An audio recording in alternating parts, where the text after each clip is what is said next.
It was only by the late 80s when I started to travel to the occupied territories quite accidentally, when I realized, as a journalist, when I realized that the biggest drama of Israel is taking place half an hour away from our homes, in our dark backyard, that this real drama of Israel has almost no one to be interested in, that it is hidden in the backyard of Israel, half an hour away from our homes. All those crimes are taking place, and we Israelis, most of us, if not all of us, do not want to know, do not know, and above all, do not care. Had surrounded itself with shields, with walls, not only physical walls, but also mental walls. I don't want to get into it because it's another lecture, but I'll just give the 3 principles which enable us Israelis to live so easily with this brutal reality. A, most of the Israelis, if not all of them, deeply believe that we are the chosen people. And if we are the chosen people, we have the right to do whatever we want.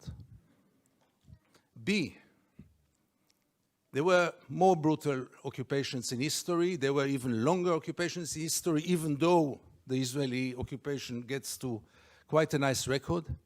But there was never in history an occupation in which the occupier presented himself as the victim.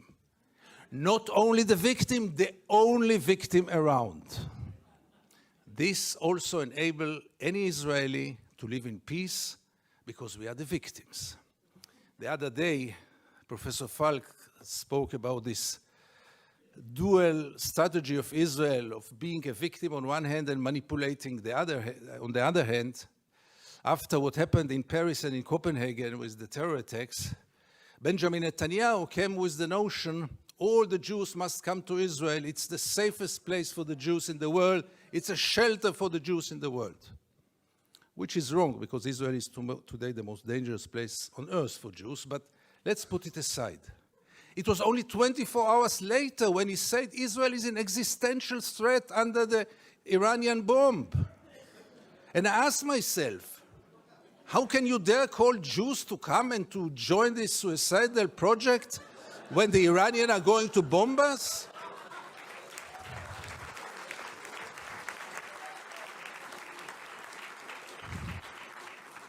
But in Israel, everything goes, and both declarations were accepted as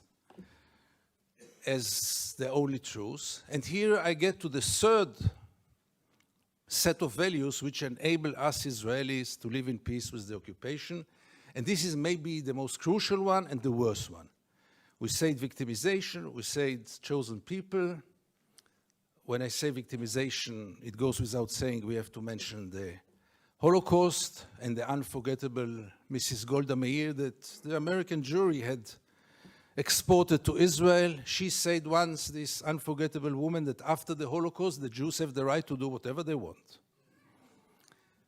But the 3rd set of values is the most dangerous one, and this is the systematic dehumanization of the Palestinians, which enable us Israelis to live in peace with everything, because if they are not human beings like us, then there is not really a question of human rights.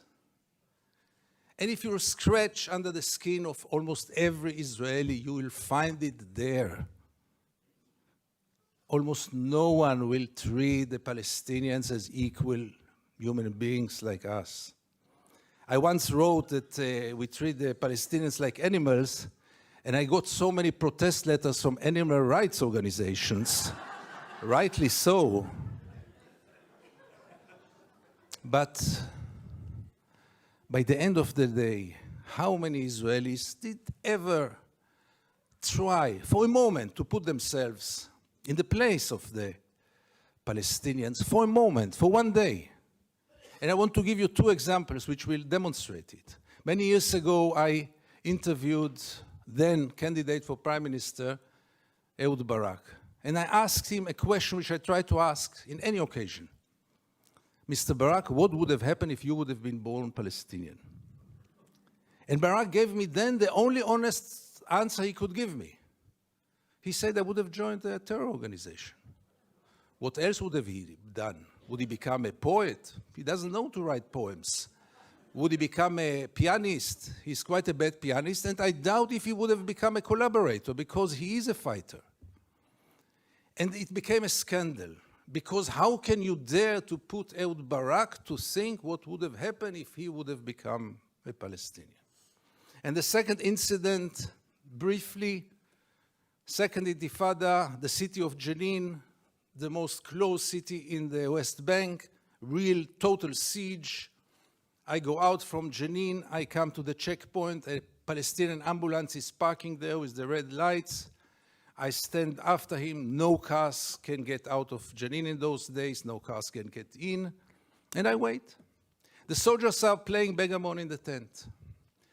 Usually I know myself, it's better that I don't get into confrontation with the soldiers because it always ends up very badly. So I stayed in the car, but after 40 minutes I couldn't take it, and I went out to the car. From the car, I went first to the Palestinian ambulance driver and I asked him, what's going on? He told me that's the routine, they let me wait 1 hour until they come and check the ambulance.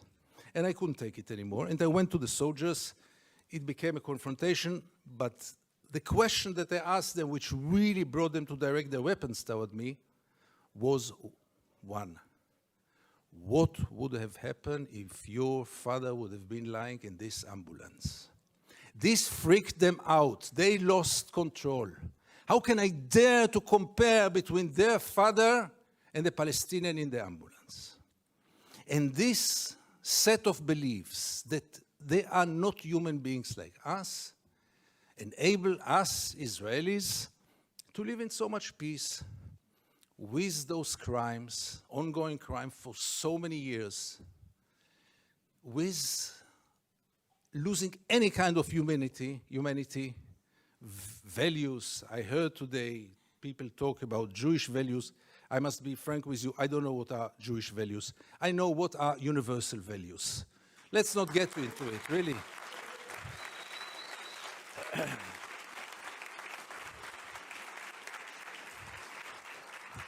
There are very clear universal values. And there is a very, very clear international law. But for most of the Israelis, international law is very important. But not for Israel. Israel is a special case. Why is it a special case? And again, you get with all those set of values, with this living in denial. And here I want to get back to the topic of our panel. Is it good for Israel? No, it's very corrupting. Because as long as the United States enable Israel to continue, obviously the Palestinians are the first and direct, unbelievable victim of it.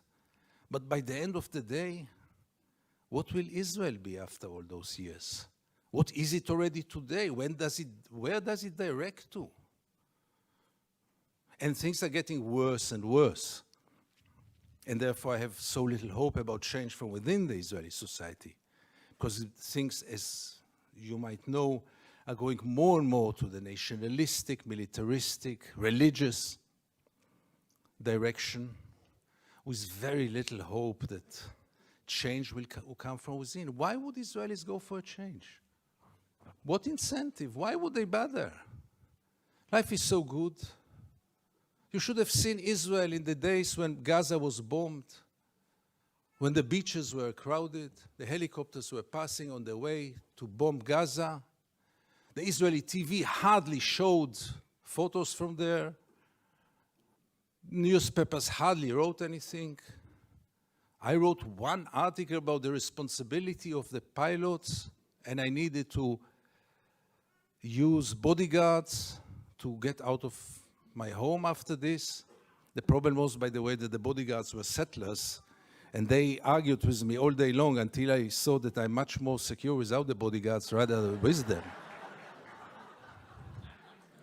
But the last war in Gaza, and this will be my final remarks, the last war in Gaza taught us also that Israel, which has 3 regimes today, maybe the only country, the only state in the world with 3 regimes, one for the Jews, one for the Arab citizens, and one an apartheid regime in the West Bank and Gaza, one of the most brutal and cruel tyrannies in the world. But even for the facade, even for this democracy, which I always thought is a democracy for its Jewish citizens, I realized last summer that it is a democracy for its Jewish citizens, but only if they think like the majority. And therefore, and by this I want to conclude, I want to tell you all that few of us, very few, much too few, but few of us are looking to the West, Europe, and then United States, with a great hope, because we lost hope in Israel. Thank you very much.